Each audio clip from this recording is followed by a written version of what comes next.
dalam jabatan tahun 2002 kategori 1. Perkenalkan, nama saya Nina Kusmati SPD. Saya guru SMK Teknologi Nasional Palembang.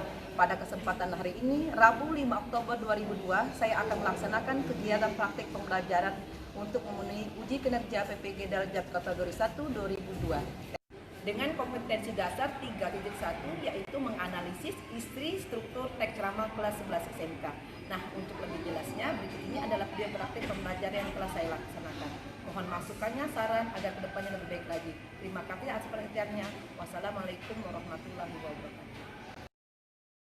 Assalamualaikum warahmatullahi wabarakatuh. Waalaikumsalam warahmatullahi wabarakatuh. Apa kabarnya anak-anakku sekalian?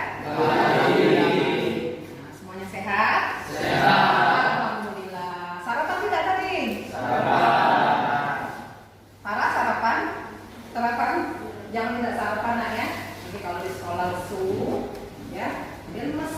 Kalau sudah lemas, otaknya tidak akan menerima pelajaran itu dengan baik. Ya, kemudian kita akan berdoa sebentar. Ya, mana ketua kelasnya? Silakan saja untuk memimpin doanya. Kita dulu baru berdoa ya. Siap.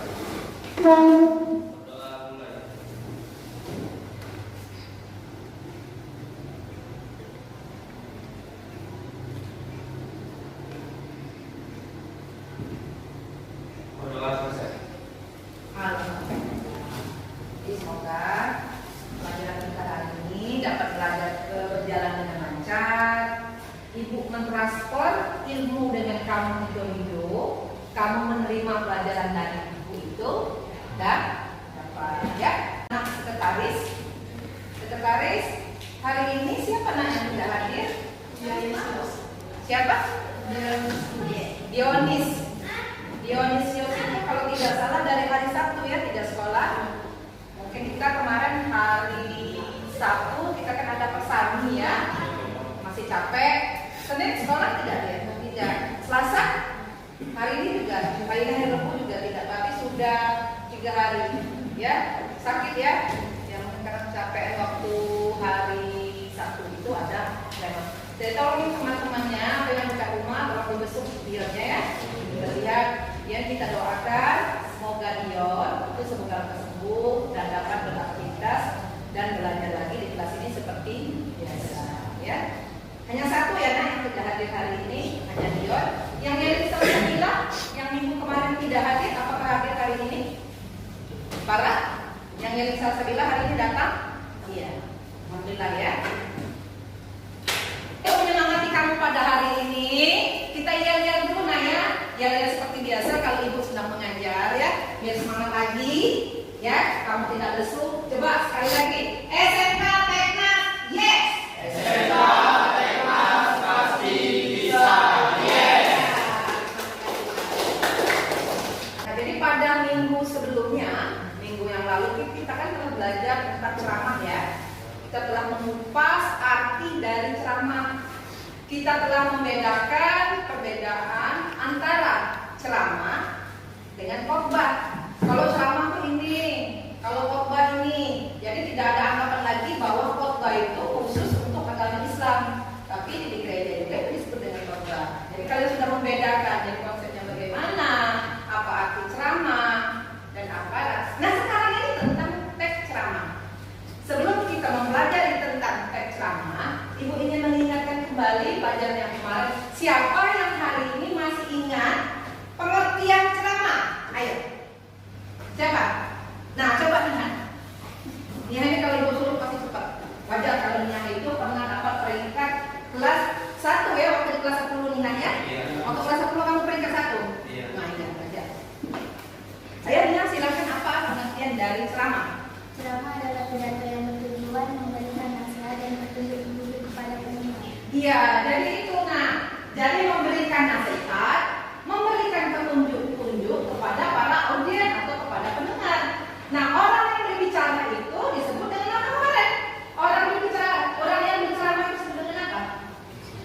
Orang yang berbicara memberikan informasi, memberikan petunjuk-petunjuk itu kemarin disebut dengan iya, disebut dengan penceramah. Lanjutkan sekarang. Siapa yang tahu arti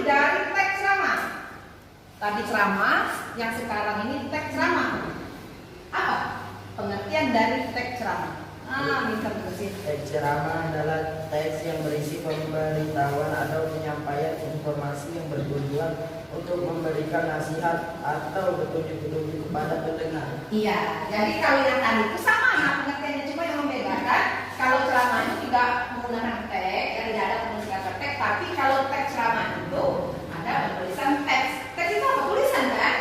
Iya, tulisan teksnya itu strukturnya nanti bagaimana. Jadi teks ceramah adalah teks yang berisikan tentang informasi dan pengetahuan yang ditujukan kepada para pendengar atau kepada audiens. Jadi itu pelajaran kita kemarin. Materi kita pada hari ini yaitu teks ceramah, kompetensi dasar 3.6, menganalisis isi, struktur, dan kebahasaan dalam ceramah. Jadi yang kita pelajari pada hari ini tentang teks ceramah. Jadi yang kemarin ceramahnya saja, hari ini akan mempelajari tentang isinya, strukturnya, kaidah kebahasaan dalam sebuah teks ceramah.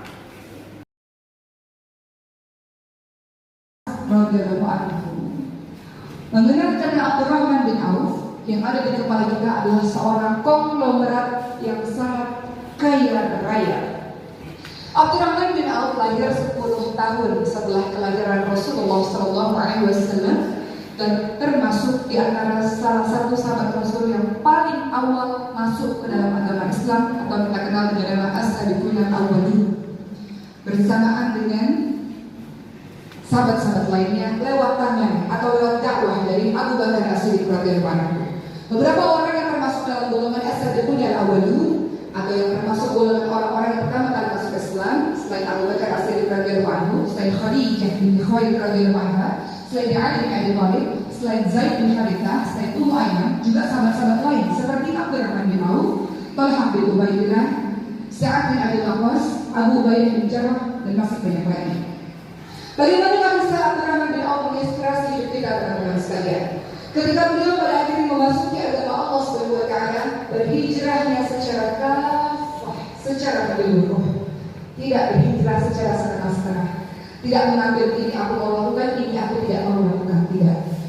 Beliau berhijrah bersama dengan beberapa sahabat lainnya ke Habasyah, sampai kemudian beliau berhijrah menuju ke kota Yathrib Madinah pada tanggal atau tahun 13 kenabian. Proses hijrah ini yang menginspirasi hidup kita. Beliau kaya raya luar biasa, harta kekayaan sangat banyak. Namun ketika beliau hendak menuju ke Yathrib Madinah, orang-orang kafir Quraisy menghadang Abdurrahman bin Auf dengan mengatakan, engkau boleh pergi untuk menuju ke Yathrib Madinah, tapi seluruh hartamu akan kami rampas, atau engkau tinggal di kota Madinah, engkau tetap hidup dengan kekayaanmu yang berlimpah ruah. Maka tentu saja apa yang dikatakan oleh Abdurrahman bin Auf, tentu aku akan tetap pergi berhijrah walaupun aku menjadi jatuh miskin sekalipun. Hal ini juga ditanyakan kepada para keluarga dan istri dari Abdurrahman bin Auf. Kalau kalian mau menuju ke Madinah, kalian jatuh miskin, seluruh harta kami ambil. Tapi kalau kalian tetap berada di kota Mekah dengan agama kalian bisa hidup enak seperti ini. Sayangnya keluarga dan istri Abdurrahman bin Auf hendak tetap tinggal di kota Mekah, sehingga Abdurrahman bin Auf pergi menuju ke Yathrib Madinah tanpa istri dan keluarga. Kehilangan harta kekayaan yang banyak, kehilangan istri dan keluarganya, pergi dari kecintaannya kepada Allah dan Rasulnya, pergi untuk membuktikan hijrahnya memang secara kafah, secara menyeluruh, pergi ke Yathrib Madinah untuk membuktikan Allah dan Rasulnya lebih dicintai daripada yang lain-lainnya. Maka sampai di kota Yathrib Madinah dalam keadaan tidak memiliki harta, hartanya adalah baju yang dipakainya saja. Kemudian Rasulullah mempersaudarakan antara orang-orang muhajirin, orang Mekah yang berhijrah, dengan orang-orang yang Yathrib Madinah atau kita sebut dengan orang-orang Ansor. Orang Ansor atau kaum Ansor yang paling kaya raya di Yathrib Madinah, namanya adalah Sa'ad bin Rabi' al-Ansari radhiyallahu anhu, kaya raya. Kemudian Sa'ad bin Rabi' radhiyallahu anhu mengatakan kepada Abdurrahman bin Auf, wahai Abdurrahman, hartaku sangat banyak dan aku punya 2 orang istri. Saya tahu kamu jatuh miskin dan sendirian. Oleh karena itu saya berikan setengah harta saya untuk menolongmu, dan saya cerai yang satu istri saya, istri yang baik, istri yang soleh. Tunggu masa iddahnya, setelah itu kau bisa menikah dengannya untuk menemani hari-hari. Apa yang dikatakan oleh Abdurrahman bin Auf? Nah itu penampilan ya, apa yang kamu lihat tadi, penampilan dari Oki Setiana Dewi membahas tentang kalau hijrah jangan setengah-setengah. Hijrah itu artinya berubah jauh lebih baik. Hijrah itu tidak harus apa yang disampaikan oleh Oki Setiana Dewi tadi. Kamu yang kemarin sholatnya sehari itu cuma 1 kali ketika maghrib saja, kemudian berubah menjadi 5 kali dalam sehari dikerjakan semua sholatnya, itu sudah termasuk hijrah bukan? Iya kan? Elina itu salah satu contoh perubahan kan? Apalagi yang lain, misalkan selain kamu dari sholat cuma 1 kali maghrib saja bu, kemudian menjadi 5 kali sehari, itu adalah perubahan yang bagus. Apalagi kamu yang selama ini misalkan suka menentang perintah orang tua, ya, suka membantah, suka marah, minta uang dengan semena-mena, kemudian kamu berubah, tahu kalau itu adalah dosa, tahu kalau itu adalah durhaka, tahu kalau itu akan menyakitkan hati orang tua kamu, dan kamu tidak lagi melakukan perbuatan seperti itu juga bagian dari hijrah. Ya, yang selama ini kalau ke sekolah itu menggam dengan duit, tahu dengan duit kulit, ya, ada uang 10.000, temannya tidak punya uang sama sekali, misalkan, bu, aku punya uang cuma ya punya 10.000, temanku tidak jajan. Tadi saja tidak harus hijrah, tidak harus begitu. Hijrah artinya berubah jauh lebih. Apa yang maksud jangan setengah-setengah? Jangan separuh-separuh kalau bahasa Palembangnya kan? Jangan kalau berjilbab, yang berjilbab benar-benar berjilbab. Setengah-setengah itu begini artinya kalau untuk perempuan. Ibu misalkan bukan ibu mengejar anak-anak yang ada di sini. Jadi kalau ke sekolah mereka berjilbab, menutup aurat. Kenapa mereka berjilbab ke sekolah karena aurat? Ya karena ada kebijakan dari sekolah, karena teman-temannya juga berjilbab misalkan. Nah nanti ketika pulang sekolah, pakaian yang mereka gunakan misalkan auratnya terbuka semua. Nah itu bukan berarti bukan hijrah secara keseluruhan, tapi hanya sekedar apa? Hijrahnya setengah, ya setengah-setengah, fokus artinya dia di perempuan itu harus istiqomah. Nah yang apa yang ada di papan di depan ini ada tampilan slide PowerPoint. Ini adalah bagian dari pendahuluan. Ya, struktur teks ceramah kan ada pendahuluan atau pembuka, kemudian ada bagian isi, ketiga ada bagian penutup. Yang ada di tampilan sini ini adalah bagian pembuka. Silakan bantu ibu untuk membacakan. Kalau ada temannya yang sampai ke belakang itu tidak kelihatan, ya Pak siapa namanya? Muhammad Ari Jasminson untuk membacakan. Ada apa yang tampilan di Selamat pagi, yang saya hormati guru bahasa Indonesia dan yang saya banggakan teman-teman sekalian. Pertama-tama, marilah kita panjatkan puji syukur pada Tuhan Yang Maha Esa karena atas rahmat dan karunia-Nya lah kita dapat berkumpul di sini pada pagi hari ini. Saya juga ingin mengucapkan terima kasih kepada guru bahasa Indonesia dan teman-teman sekelas yang telah memberikan saya kesempatan untuk menyampaikan ceramah saya ini. Bagaimana kabarnya hari ini? Saya harap baik-baik saja. Saya akan menyampaikan ceramah dengan judul menghargai perbedaan agama. Sebelum itu, saya berharap apa yang saya sampaikan hari ini dapat bermanfaat dan saya sangat senang ceramah saya akan berguna dalam kehidupan sehari-hari. Ya, jadi kan tidak harus maksud ibu, tidak harus selamat pagi. Yang saya hormati, ini adalah salah satu contoh bagian pembuka kan. Bisa kalau kamu menggunakan assalamualaikum, ya kan? Atau yang agama lain. Kalau di dalam kesempatan itu ada 5 agama, seperti apa yang disampaikan oleh Pak Jokowi misalkan ketika berpidato, yang mengucapkan assalamualaikum warahmatullahi wabarakatuh, salam sejahtera, Om Swastiastu, Namo Buddhaya. Jadi ada agama, ada Islam, ada Nasrani atau Kristen, ada Hindu,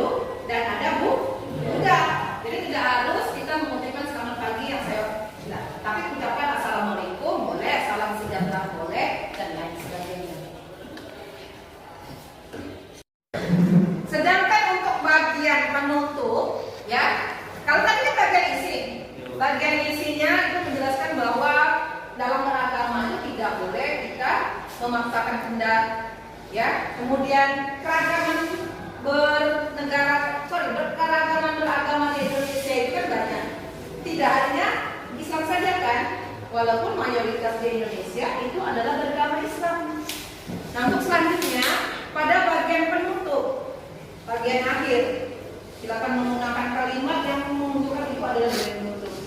Ada yang bisa membacakan apa yang ada tampilan di depan, ya. Dan tolong bacakan biar temannya yang di belakang itu bisa mendengar. Saya rasa sekian ceramah saya. Saya berharap ceramah saya akan berguna dalam kehidupan ini. Atas waktu dengan perhatian yang setelah berisa, saya ucapkan terima kasih. Selamat pagi. Ya, jadi ulangi lagi bagian penutup ini anaknya. Saya rasa sekian ceramah saya. Saya berharap ceramah saya akan berguna dalam kehidupan kita. Atas waktu dan perhatian yang telah Anda berikan, saya ucapkan terima kasih. Selamat pagi. Jadi dari awal bagian yang Ibu sampaikan ini, salah satu teks ceramah itu, kalian lihat dari awal sampai akhir tidak ada yang menggunakan bahasa daerah. Bahasa yang digunakan adalah bahasa Indonesia yang baku. Kalau kamu pernah tidak melihat salah satu contoh kata hatur? Demikianlah ceramah saya pada hari ini. Saya haturkan terima kasih. Nah, penggunaan kata hatur itu kan tidak tepat. Kenapa tidak tepat? Karena mengandung bahasa kedaerahan. Hatur itu dari bahasa Sunda. Artinya, iya saya ucapkan. Saya haturkan itu salah. Jadi bukan saya haturkan, tetapi saya ucapkan. Yaitu bagian dari struktur pembuka, bagian struktur isi, dan yang ketiga adalah bagian struktur penutup. Apakah boleh ditambahi di bawah selamat pagi itu Waalaikumsalam warahmatullahi wabarakatuh, Assalamualaikum warahmatullahi wabarakatuh? Bisa kan? Boleh. Kalau ini kan tentang keragaman beragama, ya boleh. Silakan salam sejahtera boleh, namo buddhaya boleh, om swastiastu boleh juga. Sudah berkelompok, ada 4 kelompok. Jadi yang seperti kemarin mana ya? Seperti minggu-minggu sebelumnya kelompok kita itu tetap menggunakan nama kelompoknya. Yang ini kelompok 1 kelompok puisi. Kelompok 2 mana kelompok 2? Ya, kelompok 2 prosa. Kelompok 3 patut. Kemudian kelompok yang keempat gurindam. Jadi ada puisi, pantun, prosa, dan gurindam. Sudah ada kelompoknya masing-masing. Sudah Ibu bentuk waktu itu ya. Nah sekarang kamu berdiskusi, nanti Ibu bagikan LKPD-nya. Kamu kerjakan, kamu diskusikan ya. Kamu kumpulkan datanya, kamu analisis isi, struktur, dan kebahagiaan. Dikerjakan ya.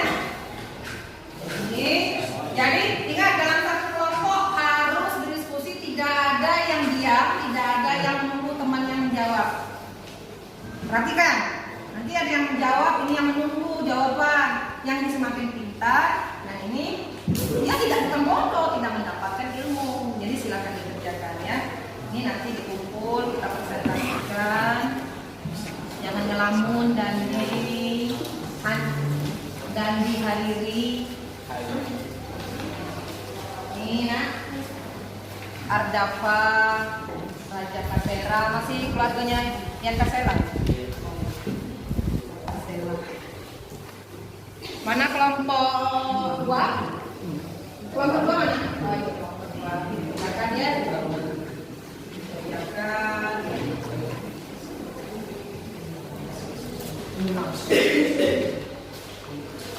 Ada semuanya sudah dapat?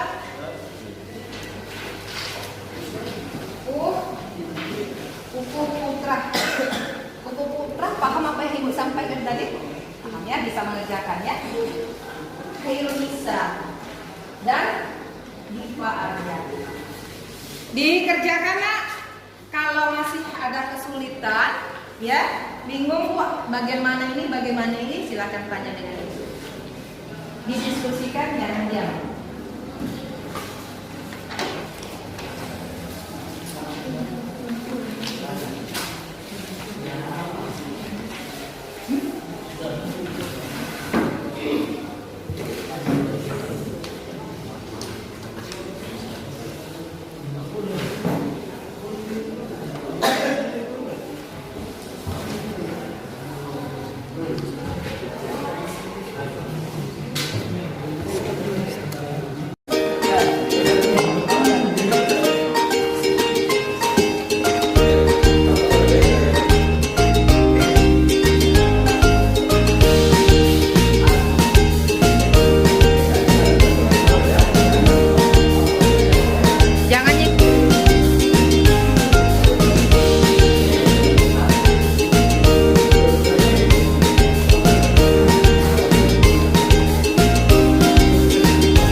itu yang kau ini kau tulis di sini lagi di BBM. Yang belakang sini ada. Temanya apa? Tema selingkuhan.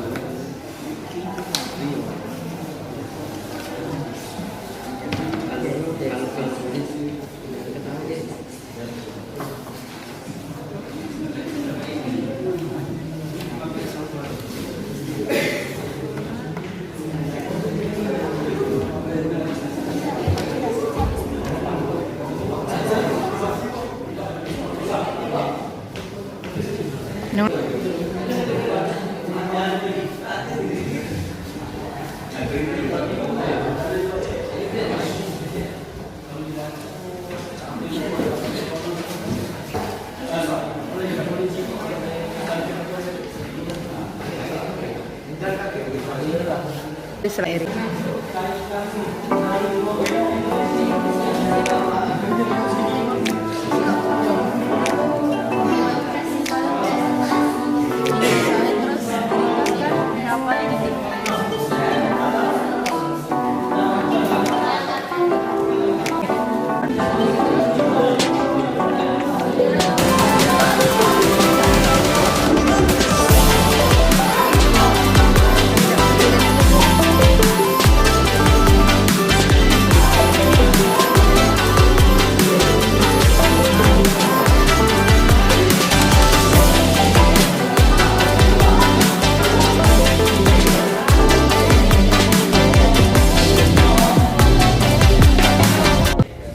Silakan kelompok berapa nak?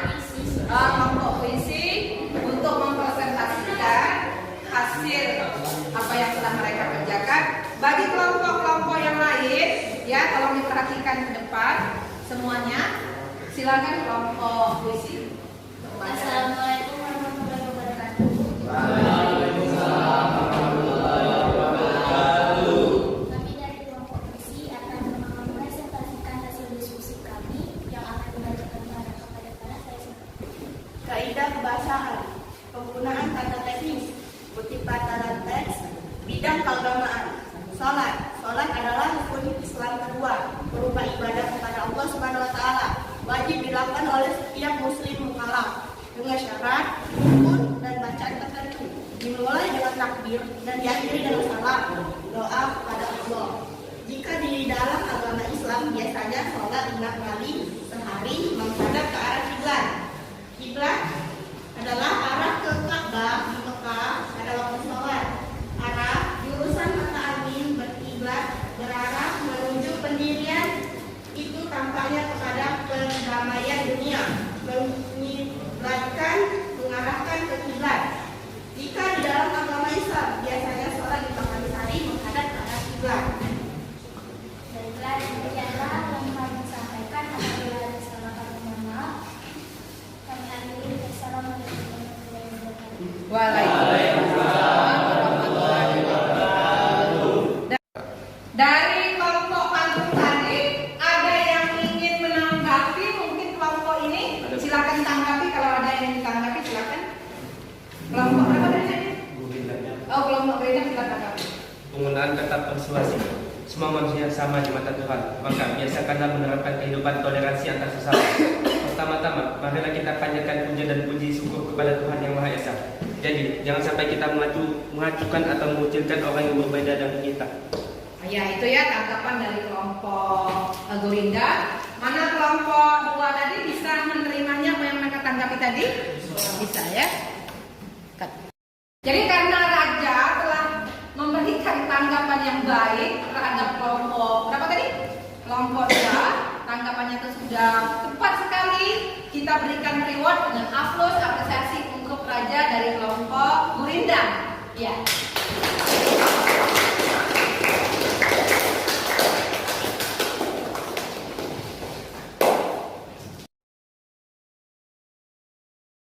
Jadi itu apa yang Ibu jelaskan tadi ya tentang kaidah kebahasaan, tentang struktur dan isi dari teks cara. Ya, jadi siapa tahu nanti ya kamu di kelas ini ada menjadi pembicara yang hebat. Tidak harus menjadi penceramah, nak. Bisa menjadi operator. Operator itu yang pintar berbicara di hadapan umum, mengajak orang pakai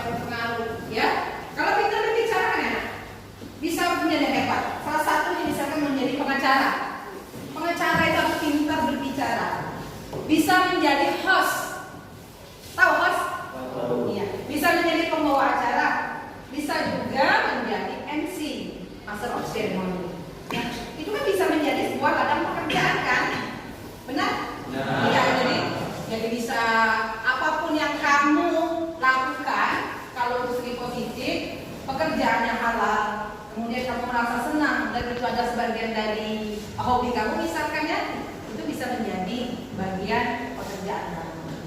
Jadi saya tahu nanti Bu doakan di kelas ini ada yang menjadi penceramah ulung, ada yang sering berpidato, misalkan menjadi seorang camat, menjadi bupati atau yang lain.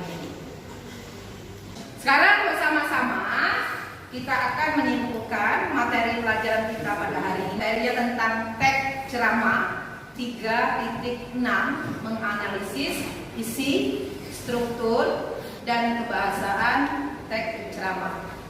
Adakah bagian kalian ini yang akan membuat kesimpulan dari keseluruhan apa yang telah kita pelajari tadi? Ada nak? Iya, coba Pupuh Putra, silakan simpulkan dari Ibu baru simpulkan. Dalam pembelajaran ini kami dapat menganalisis isi, struktur, dan kebahasaan teks drama. Iya, jadi terima kasih. Itu adalah kesimpulan yang paling tepat. Aplaus, berikan reward untuk Pupuh.